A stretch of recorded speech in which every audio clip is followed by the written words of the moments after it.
싸우고 난 다음에 우리는 말로는 싸우지만 밤에 한 침대에 가면 육체의 대화로서 모든 것이 다 용서가 된답니다. 그런 부부도 있어. 실제로 있어. 그동안 너무 회센터처럼 날로만 먹었지요. 드디어 제가 장비를 구입을 했습니다. 해외에 사시는 주재원 여러분들, 제가 여러분이 계신 해외로도 갈 수가 있고요. 손가락을 튕길 때마다 배경이 바뀔 수가 있습니다. 바다로도 갈 수 있고요. 산으로도 갈 수 있고요. 어디 사십니까? 이동이 다 가능. 우리 편집자님 죽어나가는 소리가 들리네요. 빨리 기기 시작할게요.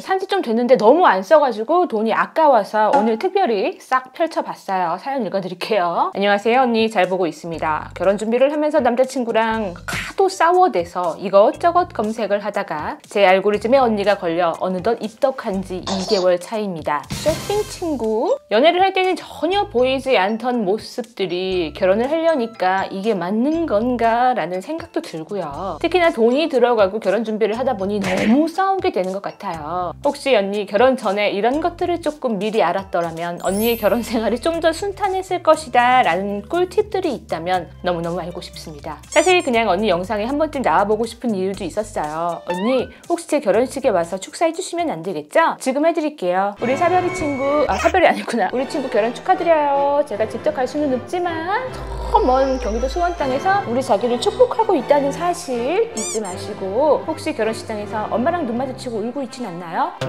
살면서 오늘이 가장 기쁜 날이에요. 오늘 많이 웃어도요. 살면서 올 날이 엄청 많이 고마워요. 행복하세요. 이런 이유로 제가 결혼식 축사를 하고 있지 않습니다. 너무 리얼리티가 있다 보니까 미안해요. 계속 읽을게요. 혹시 축사를 못 해주시게 된다면 결혼 전에 알았더라면 더 좋았을 것들을 언니가 알려주시면 감사하겠습니다 라고 보내주셨습니다. 해드렸어요. 랜선 축사 해드린 거예요. 그래도 우리 꾸러기 친구가 제가 또 유튜브를 하나 찍을 수 있도록 건덕지를 영상 컨텐츠를 하나 델롱하고 보내준 것 같아서 고마워요. 솔직히 결혼 전에 미리 모든 것들을 다 안다고 해서 결혼하고 나서 대처가 가능한 것은 많지 않습니다. 하지만 조금 살아봤을 때 그때는 내가 이 감정을 아예 몰랐었는데 그때 조금 미리 알아놨다면 덜 싸웠겠다, 덜 갈렸겠다, 찌그락 빠그락을 조금 덜 했겠다라는 거는 분명히 있어요. 그 중에 하나가 뭐냐, 같이 사는 거 있죠. 정말 같이 사는 거는 습관 맞추기더라. 처음부터 100% 맞는 사람은 진짜 거의 없어요. 한 60점짜리를 찾아가지고 내가 90점짜리로 만들어줄 수 있는 그런 용기와 강다구, 내가 그런 사람이 돼야 돼. 살짝 예시를 들자면 이제 지금 신혼가구 많이 보러 다니죠? 나는 분명히 인터넷을 보고 어머 이 가격에 어떻게 이런 가구가 나왔지? 하고서는 완제품 가구를 싹 샀어요. 집에 가구가 왔는데 어머 내가 상세 페이지를 자세히 안 봤네? 조립식 가구였던 거야.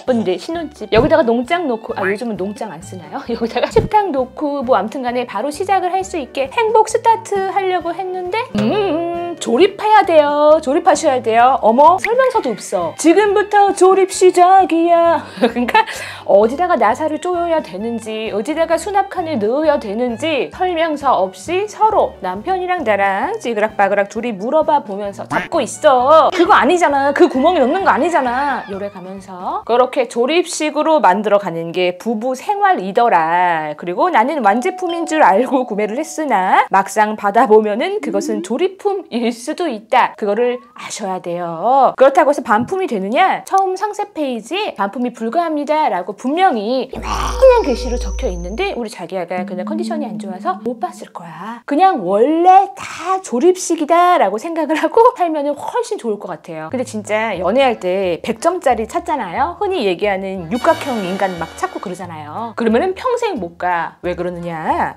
내 머릿속은 절대평가가 아니라 상대평가야. 누군가를 연애를 하고 새로 만날 때마다 이 사람의 장점만 계속 캐치를 해요. 아니면은 단점이 있었어. 요거는 안 되는데 요 장점은 없고 윷놀이처럼 계속 조건 이게 쌓여요. 그래서 나중에 다 쌓여있는 최종 왕을 보잖아요. 그러면은 남아있는 사람은 박보검, 그리고 박보검, 또 박보검, 3검밖에 없어요. 그냥 우리는 남편과 나는 같은 공방을 다니는 공방 친구다. 그래서 하루하루 이렇게 예쁘게 오칠을 하면서 그래야 이 가구가 이뻐진다. 절대로 하다가 이 가구를 버리면 안 돼. 지치면 안 돼. 서로 으쌰으쌰 해주면서 포기 안 하고 천천히 만들어가는 그런 재미를 알아가는 사람이 결혼해서도 나중에 잘 살더라. 그리고 재밌잖아. 공방 재밌잖아요. 완제품 사는 것도 물론 좋겠지만은 공방에서 내 손길 하나 터치 하나 들어가 같은 거구나. 손길이랑 터치랑 어쨌든 간에 그렇게 많이 이렇게 신경이 쓰인 게 보면 또 추억도 있고 그래. 그걸 알아야 돼요. 그리고 두 번째라면 진짜 결혼에서 제일 중요한 게 뭐 대화, 말이 통하느냐 그 얘기를 제가 진짜 많이 했었잖아요. 근데 대화는 어쨌든 간에 기술이 아니라 애정이에요. 이거를 확인을 해야 돼요. 이 사람이 나랑 대화를 할 때 애정이 느껴지는가. 정말로 뭐 말 잘하고 똑똑한 사람들끼리 부부 둘이서 그런 분들만 말이 잘 통할까요? 오래 갈까요? 오히려 독이 될 수 있다.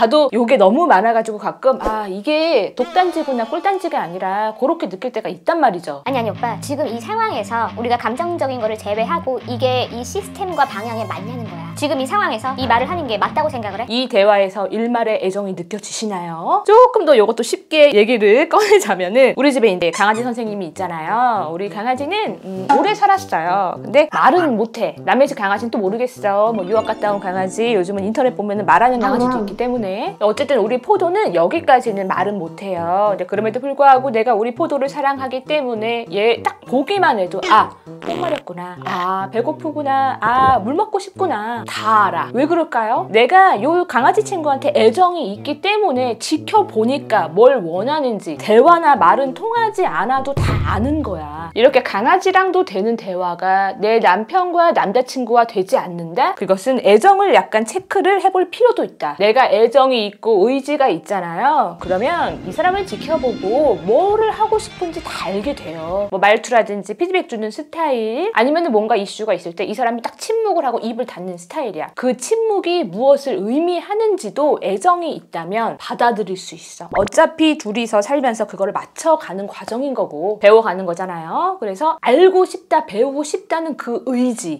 이꼬르 애정이더라. 그래서 정말로 위기의 부부, 위기의 커플이 누구냐? 아예 대화하고 뭐고 간에 교류가 없는 거 있죠. 안 궁금한 거야. 안 알고 싶고 의지가 없는 거고 애정이 없는 거거든요. 그런 상태만 아니라면은 충분히 지금 당장에 말이 안 통하는 것 같아, 답답해 죽겠어요 라고 하더라도 결혼하고 나서 잘 지낼 수 있으니까 너무 걱정 안 해도 된다. 그 다음에 세 번째, 이거는 이제 많은 기혼자분들께서 굉장히 공감을 할 것 같은데요. 결혼하고 나서 혼자만의 시간을 허락을 할 수 있는 사람이어야 돼요. 지금 연애하고 계신 많은 분들 뭐 결혼이 하고 싶은 이유 중에 하나가 그게 들어가죠.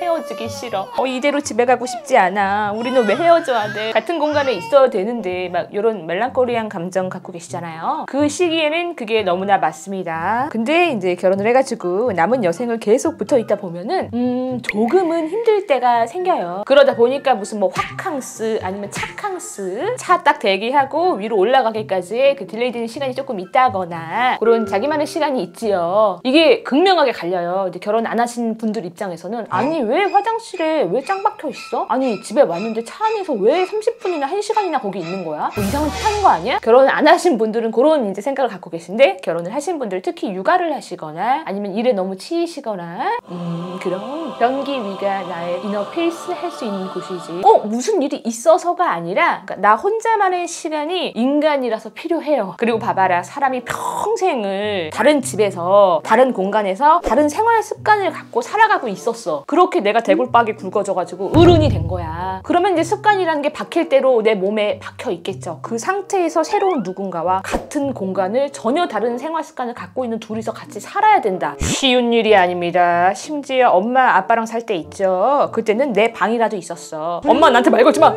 하고 문을 닫을 수 있는 내 방 문짝이라는 게 있었어요. 근데 대부분 결혼을 하고 나면은 내 방이라는 그런 것은 쉽사리 생기지 않습니다. 그렇다고 해서 제가 뭐 다 각자의 방이 있는 한 방 5칸짜리 있는 신혼집에 살아야 그래야 결혼을 해야 된다, 그런 말을 하는 건 아니고요. 때에 따라서 혼자만의 그런 시간이 있잖아요. 서로에게 그런 혼자만의 시간을 허락할 수 있고 나도 혼자 있는 게 가능한 사람이어야 되고, 그런 관계가 오래 가는 것 같아요. 이게 진짜 주변에도 그렇지만 혼자 있는 거를 못 하시는 분들도 있어요. 너무 이제 외로움을 탄다던가 아무튼 간에 혼자서는 뭘 못하는 사람. 뭔가 각자의 공간, 각자의 시간, 본인들의 리듬 그게 있어야 한다는 걸 인지하고 그거 자체를 약간 섭섭하지 않게 받아들여주는 사람 있죠. 우리 이찬승 선생님도 저한테 그거를 너무 잘해주세요. 항상 고마워. 그리고 마지막으로 세 번째인가요? 네 번째인가요? 제가 보니까요. 안 싸우는 부부는 없어요. 결혼하고 나서. 안 싸우는 부부가 누구냐? 이미 헤어진 부부. 아니면 이제 인터넷에서만 볼 수 있는 뭐 최수종님, 현님 이런 상위 1% 그분들 말고는 안 싸우는 사람은 못 봤어. 근데 바바리 결혼 전에 있잖아요. 연애할 때에는 뭔가 그 싸운다라는 것 자체가 뭔가 실패한 것 같아. 어머 얘랑 나랑 너무 안 맞아. 그런 말 많이 하잖아요. 언니야 우리 너무 싸워요. 우리 같은 사람들은 결혼하면 안 되겠죠. 진짜 하나도 안 맞아. 근데 그게 중요한 게 아니야. 싸우고 이건 중요한 게 아니라 싸운 다음에 어떻게 그 뒤를 해결을 하느냐. 그게 그 집안의 건강도를 보여주는 거야. 누구는 그래요. 싸우고 난 다음에 우리는 말로는 싸우지만 밤에 한 침대에 가면 육체의 대화로서 모든 것이 다 용서가 된답니다. 그런 부부도 있어. 실제로 있어. 그리고 우리는 뭐 자주 싸우더라도 싸운 다음에 서로 이제 더 돈독해지고 미안해. 내가 미안했어. 이런 게 되는 사람이다. 그러면은 싸우더라도 그런 부부가 훨씬 더 잘 살아요. 근데 참 그 선을 지킨다는 게 쉬운 일은 아닙니다. 제가 이제 여러분들이 결혼하고 15년이 지났죠. 나중에 영상을 찍을 거긴 한데 요즘 이사 준비를 하고 있어요. 드디어 30년 된 아파트에서 15년 된 아파트로 이사를 가기로 했어요. 얼마나 많이 싸우는지 몰라요. 여러분들 정말 인생은 보석상자 같아요. 대출을 다 갚았다고 생각을 했는데 숨겨놓은 대출이 막 서프라이즈처럼 나오더라고요. 아주 요즘 하루하루가 회춘한 것 같아요. 젊었을 때 20대 때로 돌아간 것 같아. 너무 화이팅 있게 싸워가지고 연애할 때는 어떤 감정의 온도에 되게 민감했다면 결혼하고 나서는 관계의 내구성 문제로 많이 싸우는 게 많아요. 뭔지 알잖아. 연애할 때에는 오빠 어떻게 나한테 그렇게 말을 할 수가 있어? 아니 나 사랑하는 거 맞아? 나 진짜 너무 서운해. 나 사랑해? 안 사랑해? 이러는 걸로 싸우잖아요. 근데 결혼을 하고 나서는 아니 오빠 앉아봐봐. 우리가 지금 7월 말까지 이거를 해결을 해야 되잖아. 감정적인 거 빼고 일단 앉아봐봐. 이거 어떻게 해결할 거야? 이혼자 이거 대출 어떻게 하지? 예전에 감정의 줄다리기에서 지금은 대출의 줄다리기로 갈아탔다. 약간은 어떻게 보면 운영회의 느낌이야. 싸운다기보다는. 그래도 우리도 이제 싸운 다음에는 내가 미안했어. 오빠 내가 미안했어. 어쨌든 간에 결론이 잘 나거든요. 싸움이 없는 관계보다는 있는 관계가 낫고 그 싸움이 끝나고 나서 회복까지가 싸우는 거에 들어갈 줄 아는 부부여야 돼요. 솔직히 하고 싶은 얘기가 너무 많은데요. 그러면 이제 영상이 너무 길어지니까 나머지는 살면서 하나 둘씩 찍어볼게요. 혹시나 연애할 때 긴가 민가 이거 너무 싸우는데 그만 만날까? 이런 식으로 고민을 하시는 분들이 있었다면 조금 도움이 되지 않을까 해서 말씀을 드린 거고요. 빨리 간 거 보여드릴게요. 결혼 축하해! 가는 길에 구독 눌러줘. 가는 길에 구독 눌러줘.